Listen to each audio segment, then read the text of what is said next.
Richard Gere is one of Hollywood's biggest movie stars. Did you know that? Thank you very He's much. also one of Hollywood's most devout Buddhists. His advocacy efforts for free Tibet have stretched across several mediums.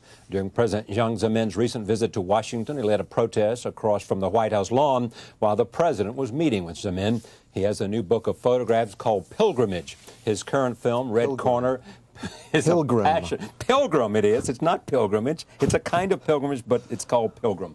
His current film, Red Corner, is a passion project about the Chinese judicial system. Roll tape. You have no right. No, I have a right to contact the embassy. I would like to contact... will be tried according to the laws of the People's Republic of China. I would like... Gere has another film opening on Friday, The Jackal, which co-stars Bruce Willis. I am pleased to have him back at this table, Mr. Richard Gere. Thanks, Charlie. Nice to see you again. Let's talk politics first. Are you pleased about the fact that people now listen to you, notwithstanding everybody? Henry Kissinger was quoted as saying he liked your acting, but he wasn't crazy about your politics, or something to that effect. But you dare have a reputation, in a sense, an earned reputation for being true to something you passionately believe in and something that you are widely acquainted with, and are given respect for that. Does that bring you some satisfaction? Well, from my side, I don't really care. Whether they take you seriously or not, as long as they take the idea seriously. Exactly. I'm a vehicle here. And the truth is, I'm so happy that more people are talking about this now. And it's not a focus on me, because this is not me. I mean, this is the Tibetans. This is the Chinese, who are without a voice. This is a very serious problem in Asia, but it's all over this planet, the problem of human rights. And it's not about an actor talking about No, but this. I mean, as a byproduct of it is that because of your voice, I mean, people listen. You have a larger megaphone than lots of people, as you know. And I'm happy to use it for this cause because I believe in it. They're my very close, dear friends. And when we started doing this 10, 15 years ago, there wasn't anyone else who could get access to the media, just to tell the story, the basic story of what had happened to Tibet. And there were a few people who were willing to give you airtime to listen to you as well. That's true. That's true. And I think it was about 1985, the first time I went on TV and talked about it. And frankly, I can't remember the talk show in the morning, but they refused to believe what I was going to say. And they checked with the State Department. The State Department asked that I not talk about this, but reluctantly agreed that I was telling the truth. Let me talk about the truth for a second. You and I have talked about you and Buddhism and lots of other things, and the time you've spent practicing and the time you've spent with the Dalai Lama. What do you think was accomplished by the vocal support you gave to Tibet, free Tibet, and to the Dalai Lama during the visit of Jiang Zemin? Well, there were many of us. I mean, obviously, it wasn't just my efforts. I understand. But it was a coalition of... this is one of the interesting things about this. I can't remember any issue in the last 20, 30 years, certainly Vietnam was probably the last one, where there was a huge coalition of people who, in normal sense, would be diametrically opposed. Like the far right and the far left and the center are united in the issue of human rights for Tibetans and for the Chinese. Jesse Helms and Richard Gere are... Look, I spoke to Pat Buchanan about this because I couldn't believe how wise the man was on a crossfire thing that I'd seen him do. Newt I spoke to about this, and he's also a supporter of human rights in China and Tibet, very much a supporter. In fact, he said he had a meeting with Jiang Zemin, and he said, you know, Mr. President, I'm going to take you up on your offer to allow now, for the first time, congressional people to go to Tibet. In fact, when I get off the plane in Tibet, I'm going to expect the Dalai Lama is there to greet me. Now, it's pretty amazing. And what was the response of the Chinese leader? He left very quickly, the room. He's not amused by this, and he shouldn't be amused, because it's a horrible thing that's happening in Tibet. I asked what was accomplished by this, and some of the things you're suggesting was certainly a greater awareness of the status of Tibet and the human rights violations. It's really important that people know what's going on. And there's a wide range of people in government and outside of government who do know that now and are terribly moved by the plight of the Tibetans.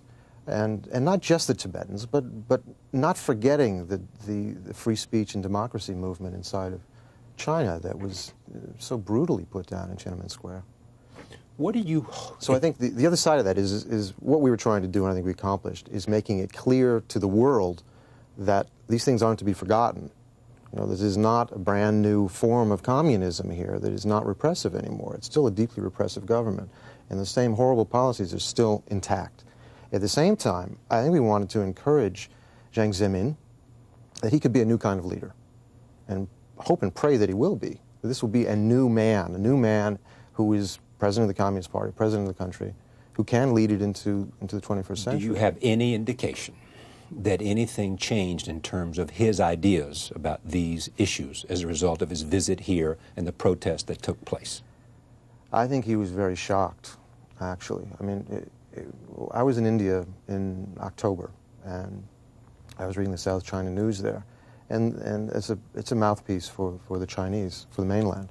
And there were many articles in there that were challenging the U.S. authorities to make this a wonderful visit for President Jiang Zemin, and that protesters would not be allowed near President Jiang Zemin.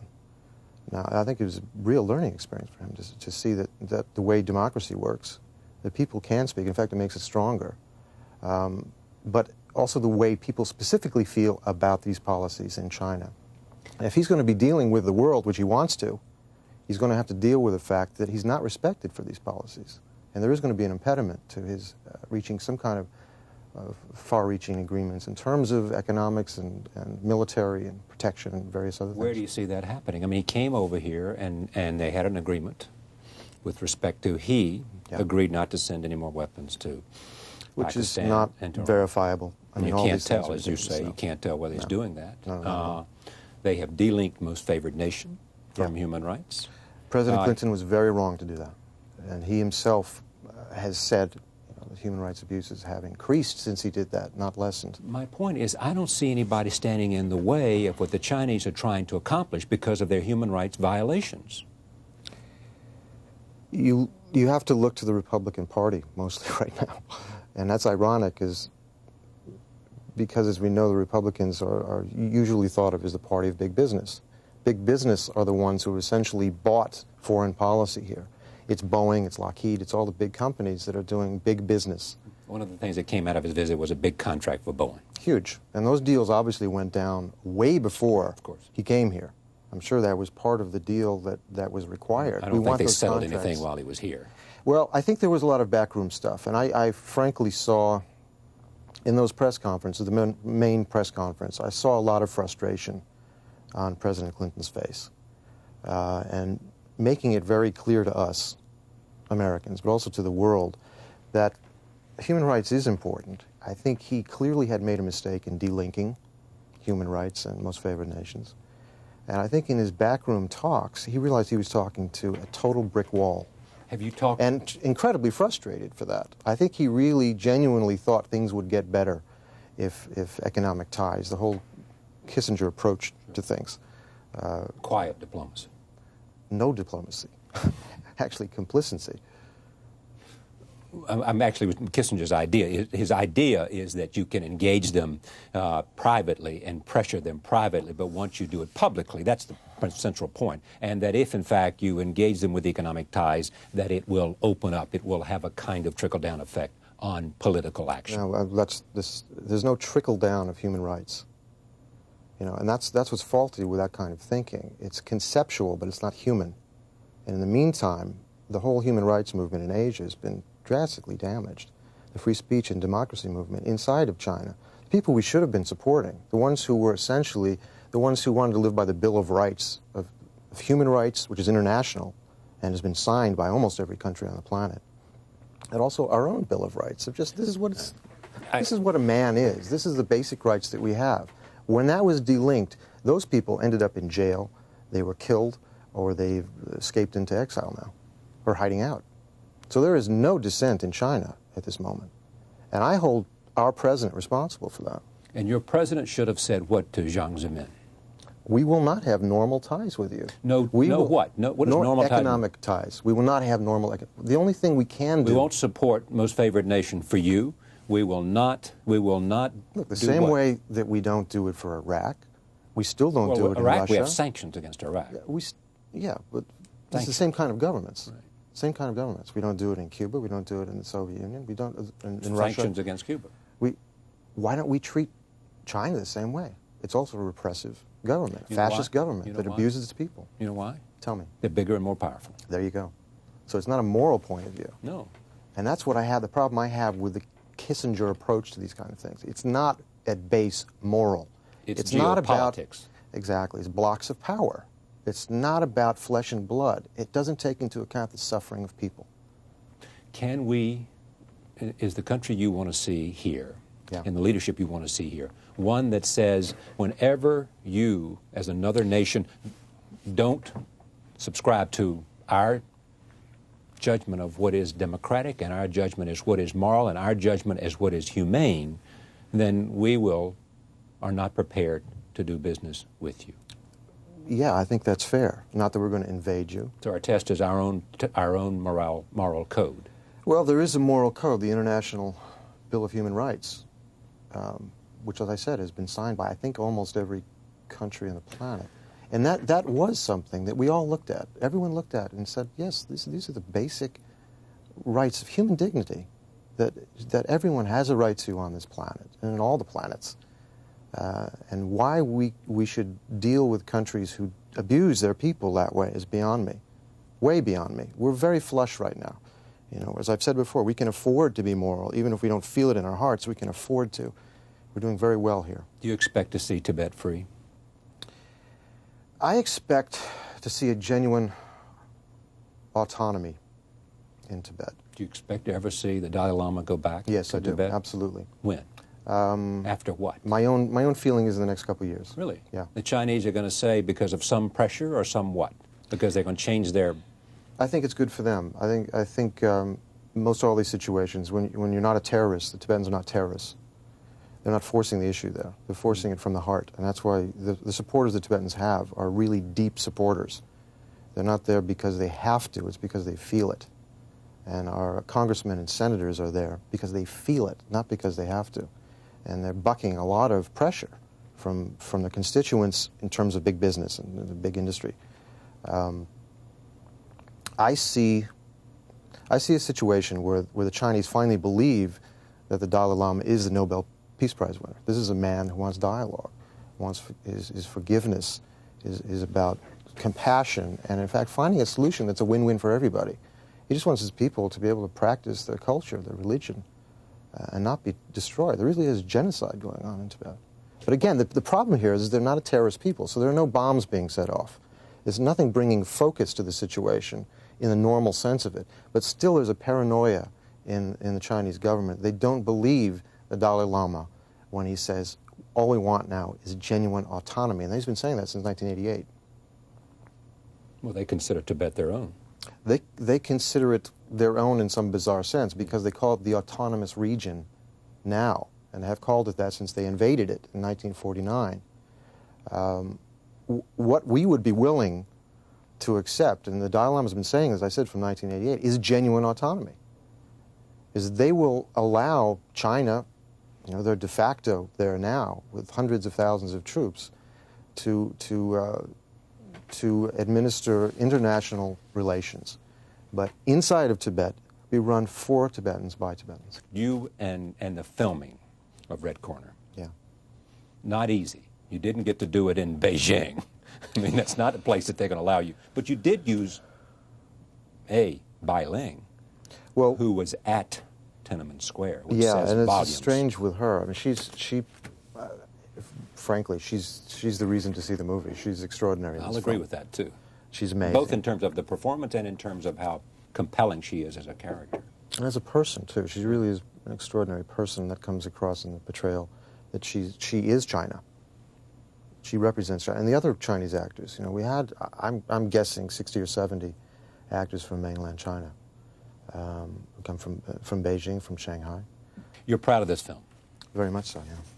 Because of the story it tells of a totalitarian regime and the corruptness of its judicial system. Telling the truth about that's the background. But I think equally, and maybe more so, the story of two people learning to trust each other.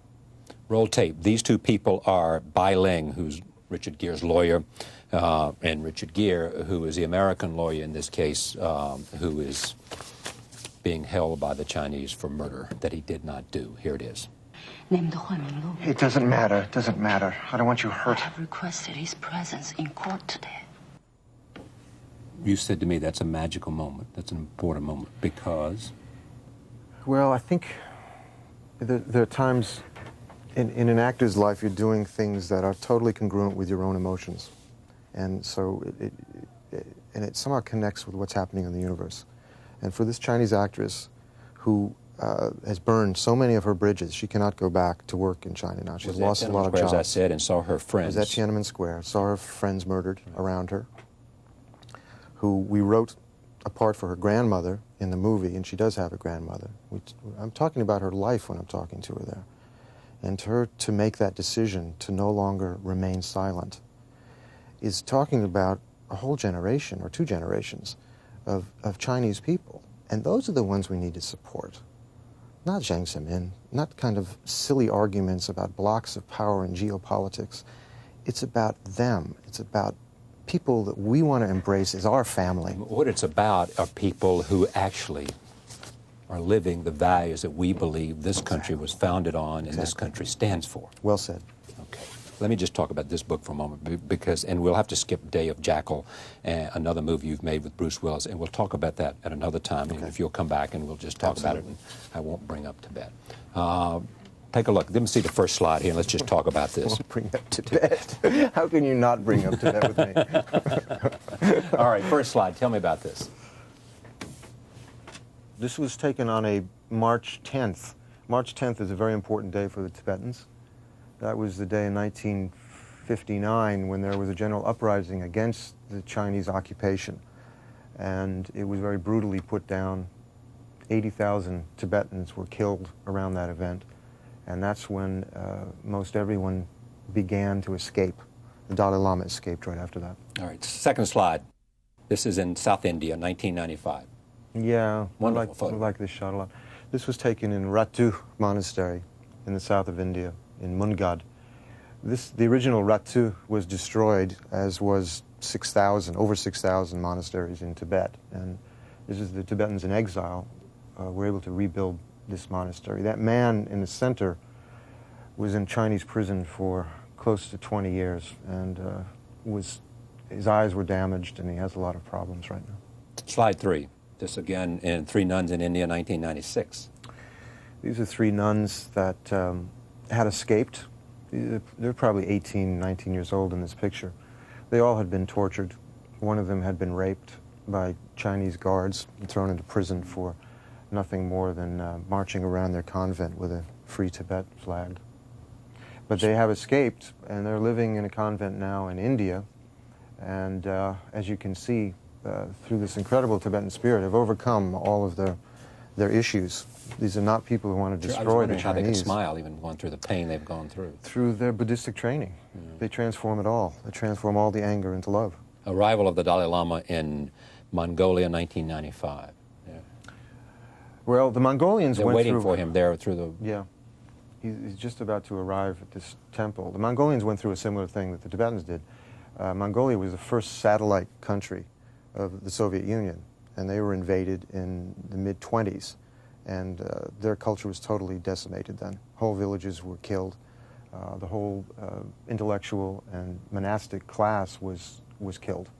And they're only now starting to reacquaint themselves with their past and the beauty of their Buddhistic culture. There's one place I want to go. Dalai Lama in West Bengal, India. It was in Siliguri. This was taken about a year ago. Just about a year ago.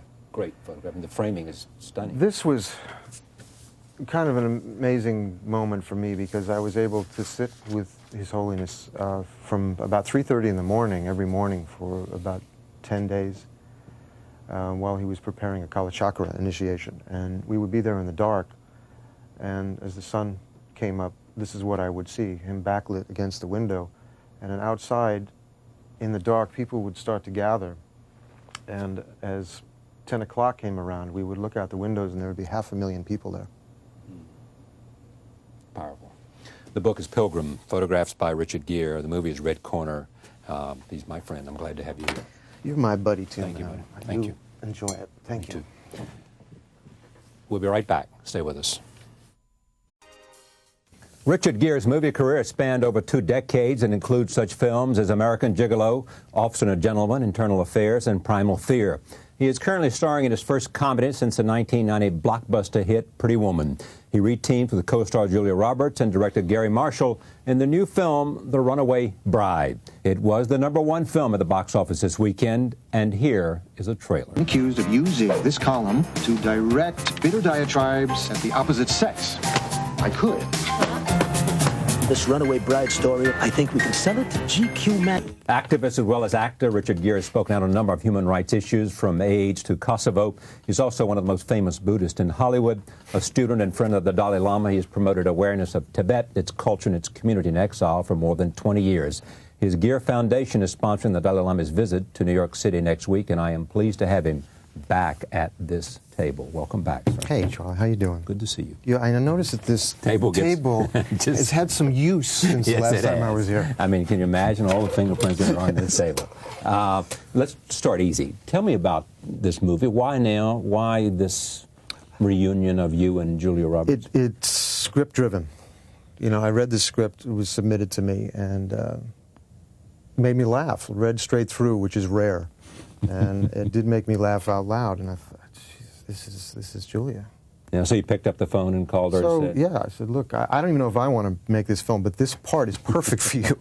So have her read. So she did, and she liked it. She had actually read an earlier version of that. Yeah.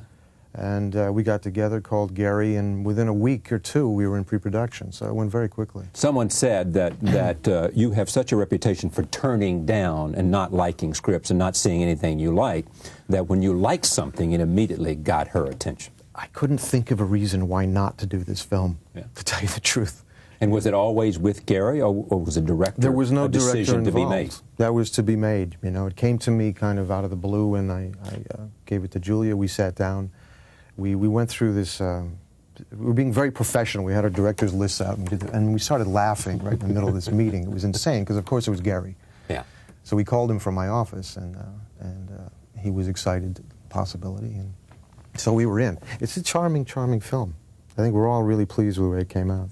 It's so charming that it warranted a column over the weekend by one of the preeminent political columnists in the country, Maureen Dowd of the New York Times. I hadn't read this, but you just gave me a synopsis of it. Yes. It was funny. She had done an article on me, I think a couple of years ago, when we were doing some things in Washington for the Tibetans.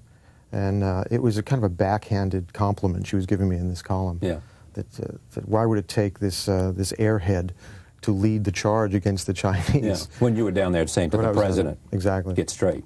But she's written this thing about Runaway Bride. Actually, her point of view is the same as mine. Which is? Basically, that, you know, the guy's got a deadline. He's a writer with a deadline. And it's the same. I could remember this when I was in the 3rd grade. Yeah. And I had a composition due on Friday, every Friday. And I would torture my mother Thursday night coming up with an idea. So I was relating on this very simple level to this story of a guy who's got to come up with a story on a deadline. And actually, he's a guy who usually writes about social issues, things that's going on in the neighborhood, kind of a Jimmy Breslin kind of writer. And he's out of his natural element when he writes this article. And I think that's his karma, which sets the thing in motion, that he stepped out of his world and got into kind of personality, celebrity kind of column work, you know, gossipy kind of stuff. And she plays a woman who can't commit. Can't pull the trigger. The woman will not pull the trigger. What is obviously usually a male role. Yeah. So again, I think what's unusual here is a woman playing that part. 4 times she walks away at the altar. Walks, runs, rides gets horses. the heck out of there. Yeah, gets on a motorcycle. She's gone. Even to you. Thanks for giving the plot away. Bam! Bam! All right. What's the chemistry with her? This is the question I get over and over. I don't have a clue. You don't know? Look, I think on a very primitive level, we really love each other. We don't see each other very much. We don't talk all the time. Sometimes we don't even get along. But I think at a very, very primitive level, we really do love each other. So maybe that's what comes across. Well, but I mean, whatever it is, Gary Wilson says, I mean, Gary says it, Marshall says it's so hard to find it, and you two have it. I mean, is it just, I mean, a lot of people love each other and don't necessarily have the magic that appears to take place between the two of you. I don't know. I don't know. Have you felt anything like this with any other co-star? Yeah, I mean, different ways, you know. And I was working with Jodie Foster and Summersby. Certainly it was the right kind of connection we were making there, and that was successful storytelling. I'm blanking out right now, but I think most of the women that I've worked with, I felt there was something going on. Yeah. One thing you have done as an actor, a lot of people have done well as a co-star with you. Deborah Winger did well. Yeah. No, I first of all, I love actors. Yeah. And I've always loved actors. I understand the process that an actor goes through, and it's torturous. It's not an easy thing to go through emotionally and spiritually, intellectually, physically, what you go through. And I genuinely want them to do well. I think that's part of the fun of doing a project is the wish and the drive to help people do the best they can possibly do. And I like it coming in this direction also, so that we're all vulnerable and all holding each other up. Gary Marshall says that you were more fun, more at ease, more at peace, had a better time on making this than you did in anything he'd ever seen. Yeah, I think the subtext of that is older. He's older now than he was. Well, you believe that, huh? With age comes what? Comes an acceptance of who you are? Yeah, I think so. I mean, I was talking to my father about this. Look, obviously, if you keep your eyes and ears open in a life, you know, of course you get looser. You get more patient with everything because you see everyone's foibles as your own. And you no longer Every have to... face you look in is your face. There's nothing anyone goes through that you don't go through, and the other way around. So we really are brothers and sisters in this. There's no reason to get uptight or abuse anyone else. You know, patience is an incredible quality, and I would hope that we all generate more and more of that as we get older. Right. Back to chemistry, then back to you. Here is a clip from the film. You'll see these two people acting together. Here it is. Yeah, I'm just bragging about how good you are and how I'm the luckiest man alive. Mm-hmm. Well, at least you don't see the chemistry, but you see a scene in which you look like you're having a good time. That is chemistry. That's chemistry. With that blocking back, you had your hand around. You are, in this month, going to be 50. Yeah. August 31st, I think it is. Is that right? God, why do you do this? You give everything away. We don't want people to know. It'll be in every paper in America. Yes, I'm going to be 50. And how do we feel about this? How do we feel? How do I feel? How do you feel? I know how I feel. I'm happy to see it. Thank you. My line on this is I had my midlife crisis when I was 23. So, yes. So what happened at 23? Well, yeah, I kind of made terms with the idea that I actually was going to be living past 30 and into 40 and 50, and I was probably going to make it. All right, just be serious with me for one moment about this notion of being 50. Because we're going to get to much more serious stuff in just a minute. The idea is that you seem to be at peace with yourself. You seem to take the ups and downs of a career. You let your movie, your Thrill, did well over the weekend because that makes you box office and it gives you more options, even though you seem I can make probably 8 movies that tank after doing this, and they'll still pay me. And they'll pay you the same thing. Yeah, but do you... Tell me about the sense of peace that you feel now. I mean, it is that you're 50, you're successful as an actor, you have found things that mean more to you, that are larger than your own life to care about. Yeah. Right? Not only family and the pending birth of a child, but also Dalai Lama, the plight of the Tibetans. There's no question about it. My life at 49 on the age of 50 has become real close to what I would want it to be. Yeah. That includes, in a really vital way, things that are important to me and of interest to me, delight me. You know, it hasn't been easy. You know, as we talked before, I've been through a bad marriage. You've been through 12 bad marriages. You've been 11. You know, life is not easy when you're out there. Yeah. And I feel very thankful and grateful at this point. So many interesting things have come together in my life seems to be able to hold them, you know, within its universe of who I am. You know, that's very satisfying. It all came together. It appears to. Yeah. It may well fall apart tomorrow, but at this point, things seem to be in a nice balance. Have you wanted children for a while, or is this something that just happened because of this relationship? I've always liked children. I never had this particular drive to have children. Yeah. I know some people do, that you can't wait to get that family together and do all that. That was never a huge drive with me. The woman I'm with now is an extraordinary woman. Has a child, has an 8-year-old child, and I've known her since she was 5, this little girl. And it was kind of a way to experience the joys of having a child without the over-responsible side of being a parent. And I really enjoyed it, and I loved this kid. And I found that I was really good at it.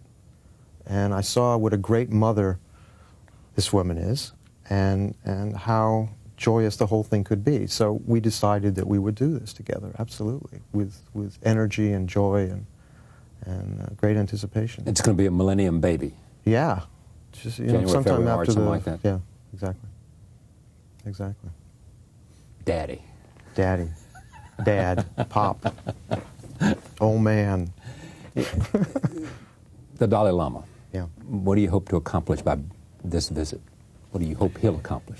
Well, you know, he's giving a series of teachings on the 12th, 13th, and 14th at the Beacon Theater in New York. There'll be morning and afternoon sessions.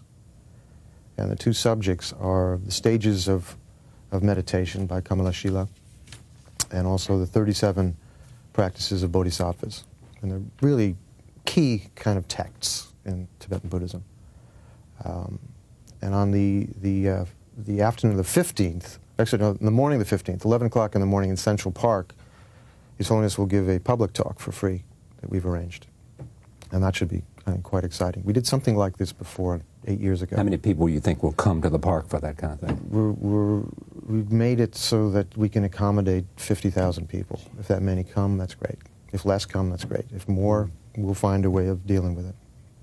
I think part of what gives me joy of having some resources that I have now is being able to help His Holiness talk to people around the world, create these situations where people can encounter him.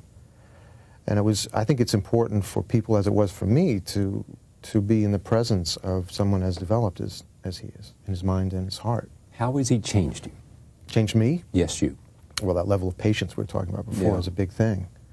Because you take this seriously. You go over there and stay for... Oh, this is my life. Right. So... it's your life. Exploring the mind. There's nothing more to do with one's life than exploring the nature of your mind. That's the root of it all.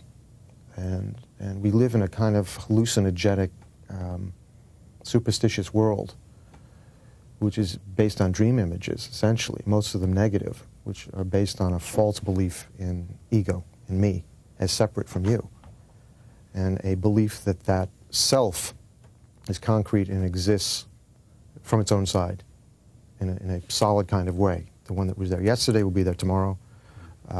And as you start to explore the nature of things, nature of reality, nature of your own mind, you see that none of it actually exists in the way it appears to exist. And you found this through Buddhism, or you found this through your intimate association with him? Both. I mean, there's an enormous amount of study that goes in this, but when you encounter someone, a world teacher like the Dalai Lama, right, or I might say Jesus Christ, or any other great teachers who have been on this planet, Muhammad, whoever, absolutely great teachers, you are able to give yourself in a different way to the philosophy, in a very emotional kind of open way. Your heart literally opens up. And when your heart opens up, your mind opens up. In fact, the Tibetans, when they say mind, they point to their heart. They're not different. They're part of that same muscle. I feel it in my mind. Exactly.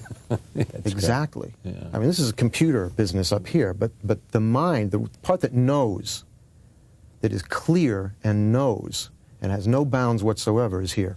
So your mission in life, about this about that is to expand as much as you can his teachings, or is it a political agenda having to do with Tibet? Well, anything that has to do with something as revolutionary as exploring the nature of the mind or the nature of relationship from here to out there ultimately is political. Okay, because you don't think... Deeply political. Okay. I understand. It is political because it is about... Well, it'll explain life the Balkans. Is political. Right. It'll explain why people hurt each other. It'll explain why people don't take care of each other. Explain to me the Balkans then having to do with Buddhism or what the Dalai Lama again, I keep teaches. saying there's the basic ignorance there, is that each tribe thinks that they are the center of the universe, and that the suffering and happiness of everyone else is separate from them. If you believe in a basic interconnectedness of things, your happiness is my happiness. I can't possibly be happy if you're unhappy. So it leads to a responsibility. Now, within a responsible universe, you're not going to have that kind of violence. So all Milosevic needed was a little wisdom, superior teaching and wisdom. Wisdom, essentially. And then we would have had no conflict over there. And with the there. wisdom, the heart would open naturally. You know, and it can, in some cases, can go the other way around. Yeah, you take this pretty far down the road. You are prepared to say that's true about Hitler, too. No question. Look, I was, for some reason it was in my head when I was driving in here today to do this thing, and I was thinking about the inability I have to say that someone is evil, and specifically Milosevic, or Hitler, and I have a real problem, because when you say something is evil, it congeals them in that state, that they can't change, that's a solid kind of evil. And I've heard His Holiness talk about it before. I've never heard him say evil. I've said mischievous, deeply mischievous. When what he's saying the Chinese is are deeply mischievous, deeply ignorant. About all the pain and all the suffering and all the human rights violations that have happened. Yes, is because somebody was deeply mischievous. They have no wisdom, basic wisdom of how to achieve their own happiness. All right. Where do you think it will end? In other words, let me just go back to clarify. All these things can change. You can change. Hatred and anger can be changed into love and compassion. And that's the voyage here. So even with the Tibetans, ultimately, they're not loathing the Chinese. They're not bent on revenge. They're bent on helping the Chinese remove their ignorance so that they don't create millions of lifetimes It's a very steep pain. mountain to climb. It's the only mountain to climb, ultimately. The only one. That's the only way we get out of this mess. The notion of what he hoped to change politically, notwithstanding changing the mind of the Chinese or changing the mind of Milosevic or changing the mind of any other despot dictator who has no respect for anybody else's rights, notwithstanding that, what does he expect realistically to happen during his lifetime in Tibet? Okay. You have to understand that His Holiness is a practical person as well as a visionary. Then he should be able to answer that question. Yes, he's looking for genuine autonomy. Genuine autonomy. And that's the Not position... independence, No, autonomy. that's the position he has had now for 8 or 9 years. Genuine autonomy. He's not talking about independence, and he's genuine when he says that. This is a man you can trust. You need realistic reason to believe that'll happen. Yeah, because I think part reason. of what we've been trying to do, and that we were on the track of doing through last summer. We being the United States, or we being the Dalai Lama, we being all of us. We as supporters of the Dalai Lama, we as the International Campaign for Tibet, and in Congress with the president, who was in China, we were all working on this track that it was to the benefit of the Chinese to make things better in Tibet. You know, they've already raped the easy money out of Tibet. You know, they've ransacked everything that they could just grab. You know, all the forests are gone. The wood is gone. You know, they've polluted all the rivers in Asia, which start in Tibet. Part of the flooding that you see in Bangladesh all the time is because of the clear-cutting of forests in Tibet, et cetera, et cetera, et cetera. The infrastructure is non-existent in Tibet. That has to be built up. And the only way you can do that is international capital. They don't have capital themselves. So to entice the rest of the world to be part of the globalization may make a difference. Absolutely. No question about it. At the same time, you have to call a spade a spade. You have to witness to the truth of the fact that there are horrendous human rights abuses going on in Tibet and China. In your life, how much time do you spend on these kinds of issues that are so meaningful to you, and your movie career on the other hand, and your personal life on the other hand? Look, when you're making a movie, it's like when you're doing this. Right. When you're doing your job, it's pretty all-inclusive. I'm involved with the movie maybe 2 months, 3 months shooting, and when I'm doing that, that's probably 18 hours a day, maybe more sometimes. So it's very hard to do anything else. Although I'm trying to monitor my mind while I'm doing that, so that I'm not generating anger, I'm not generating hatred. That the experience of my being part of a project is a positive thing. Now, when I'm not doing that, I mean, clearly I give whatever I can to these other areas, to the human rights, to the Tibetans on any level, and to the teachings that I continue to take from my Tibetan teachers. Is the reason that you seem at peace, the reason that Gary Marshall and other people who work with you saying he's at a good moment in his life, because all of this teaching has just sank in, and you in a sense have absorbed it in a way that it pays dividends better than it might on a be. Cumulative basis? Yeah, I mean, these things, again, I haven't found in my own experience that the 20, I don't know how long, 25, 28 years of meditation that I've done, I've never made these huge breakthroughs. It's just step by step. It's baby steps. Yeah, right. But that's how we got into this problem, right. literally, of this psychosis that we're all in, was baby steps also, of leading us in the wrong direction, in believing that we are separate, powered beings in an alien universe. And you got to do the same thing. Yeah. You got to kind of backtrack through that and go the other way. Yeah, but here's the interesting thing about it, is that you've got some real conflicts, as you know, because there is as much intensity in religious conflict as there is in any other kind of conflict on the surface of this globe. No question about it. Even with Buddhism, there were huge wars between Buddhist sects. Okay, even in Tibet there were. Yeah, back to acting. Do you do it simply because it's what you do, or do you have some mission with respect to your career, other than just to make interesting movies so you can go off and pursue what really makes you happy and turns you on? I enjoy it. That's it. I literally enjoy it. I like it for different reasons. I don't know if we talked about this before, but we've talked about almost everything at one time or another. I know. There's no point in doing this. Let's just end this right now. Just go ahead. Don't give me a hard time. You know, in the beginning, with any endeavor, certainly an artistic endeavor, and certainly one that is, essentially a kind of a watch me, look at me job, which is what both of us are in. Yeah.